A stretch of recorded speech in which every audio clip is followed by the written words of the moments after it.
శిల్పకళ నైపుణ్యం ద్వారా తెనాలి ఖ్యాతిని జాతీయ అంతర్జాతీయ స్థాయికి తీసుకెళ్లిన కాటూరి శిల్పులు అభినందనీయులని రాష్ట్ర మంత్రి నాదెండ్ల మనోహర్ అన్నారు.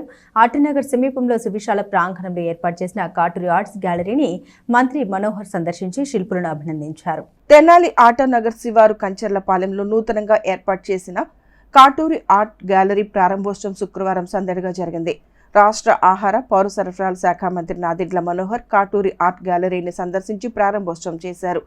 ఆర్ట్ గ్యాలరీ వ్యవస్థాపకులు ప్రముఖ శిల్పులు కాటూరి వెంకటేశ్వరరావు కుమారులు కాటూరి రవిచంద్ర, కాటూరి శ్రీహర్షలు మంత్రి మనోహర్కు స్వాగతం పలికారు. సువిశాల ప్రాంగణంలో 150కి పైగా విగ్రహాలతో ఏర్పాటు చేసిన ఆర్ట్ గ్యాలరీని మంత్రి మనోహర్ ఆసక్తిగా తిలకించారు.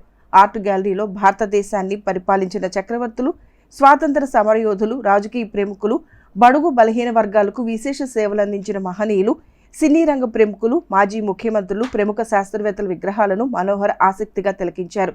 వీటితో పాటు దేశ విదేశాల్లో ప్రదర్శించిన ఐరన్ స్క్రాప్తో తయారు చేసిన కళాఖండాలను మంత్రి మనోహర్ ఆసక్తిగా తిలకించి శిల్పుల కళా నైపుణ్యాన్ని మెచ్చుకున్నారు. తెనాలి ఖ్యాతిని జాతీయ అంతర్జాతీయ స్థాయిలో చాటి చెప్తున్న శిల్పులు కాటూరి వెంకటేశ్వరరావు, రవిచంద్ర, శ్రీహర్షలు అభినందనీయులని అన్నారు. వీరికి తమ పూర్తి సహాయ సహకారాలు ఎల్లప్పుడూ ఉంటాయని తెలియజేశారు. ఆర్ట్ గ్యాలరీని సందర్శించి ప్రారంభించిన మంత్రి మనోహర్కు శిల్పి కాటూరి వెంకటేశ్వరరావు ప్రత్యేకంగా ధన్యవాదాలు తెలియజేశారు.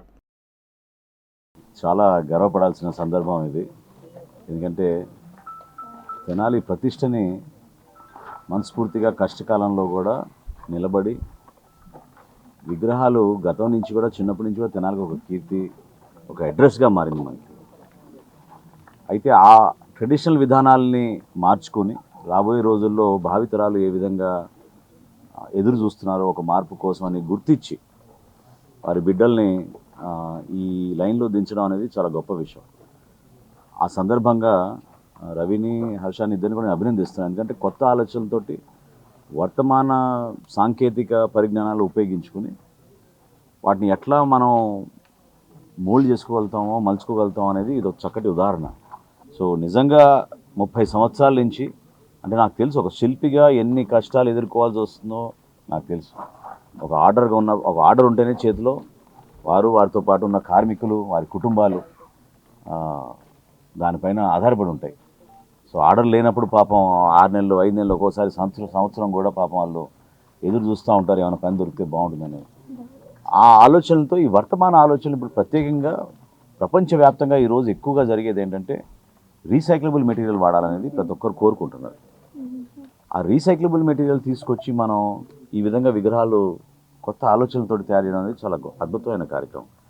నేను ఆయనకి మనస్ఫూర్తిగా తెనాలి ప్రజల పక్షాన, తెనాలి మున్సిపాలిటీ తరఫున నేను అభినందనలు తెలపడమే కాకుండా తప్పకుండా ఈ రాబోయే 2-3 సంవత్సరాల్లో తెనాలిలో మనం చేసే అనేక అభివృద్ధి కార్యక్రమాల్లో తప్పకుండా వారు కూడా దాంట్లో భాగస్వాములు అయ్యే విధంగా వాళ్ళ ఆర్ట్ని, వాళ్ళకున్న టాలెంట్ని మనం ఉపయోగించాల్సిన బాధ్యత మనకు ఉంది. కొత్తగా మనం నిర్మాణం చేయబోయే పార్క్స్ కానివ్వండి, రహదారులు కానివ్వండి, వీటన్నింటి కూడా కొంచెం ఆధునీకరణ, సుందరీకరణ ఇవన్నీ చేయాల్సిన బాధ్యత మా పైన ఉంది. కాబట్టి తప్పకుండా కాటూరి గారికి ఆ విధంగా మనం ఒక భరోసా, ఒక అండగా నిలబడే అవసరం కూడా ఉందని నేను భావిస్తున్నాను. కాటూరి ఆర్ట్ గ్యాలరీని తెనాలి ప్రజలందరూ కూడా వచ్చి సందర్శించాలి. ఇది ఒక ఇన్స్పిరేషన్. ఇది నిజంగా మన చరిత్ర గురించి, మన తెనాలి కీర్తి పెంచే విధంగా ఆయన కష్టపడి ఆ జాతీయ స్థాయిలో, అంతర్జాతీయ స్థాయిలో పేరు తీసుకొచ్చారు.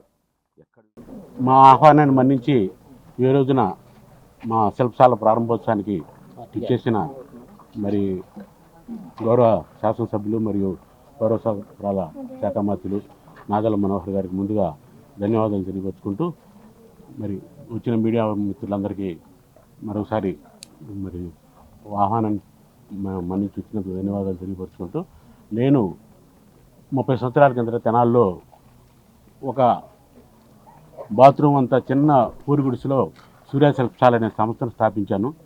నేను స్థాపించిన తర్వాత అనంతకాలంలోనే ఒక 10-15 సంవత్సరాల కిందటే ఆ సంస్థని ఒక జాతీయ స్థాయికి, అంటే మన రాష్ట్రంలోనే కాకుండా కర్ణాటక, తమిళనాడు రాష్ట్రాలకు కూడా దాన్ని విస్తరించి నేను సక్సెస్ అయ్యాను. అతి పెద్ద విగ్రహాలు ఎక్కడ తయారవుతున్నాయంటే ఒక చైనాలో తయారవుతున్నాయంటే గవర్నమెంటు అక్కడ కళాకారుని బాగా ప్రోత్సహిస్తుంది. తద్వారా చైనాకి ఎంతో పేరు వస్తుంది, విదేశీ మార్గద్రవ్యం కూడా వస్తుంది. అది ఆ టెక్నిక్ వాళ్ళు పట్టుకొని ఎంతో సపోర్ట్ చేస్తున్నారు. అట్లాగే మాకు కూడా ఏదైనా సపోర్ట్ చేయగలిగితే మేము కూడా ఈ జనాలకి అంతర్జాతీయ ఖ్యాతి ఇప్పటికే తీసుకొచ్చాం, ఇంకా ఎక్కువ స్థాయిలో తీసుకురాగలమని భావిస్తూ వారికి మేము చెప్పే విజ్ఞప్తిని స్వీకరించి ఆలోచించవలసిందిగా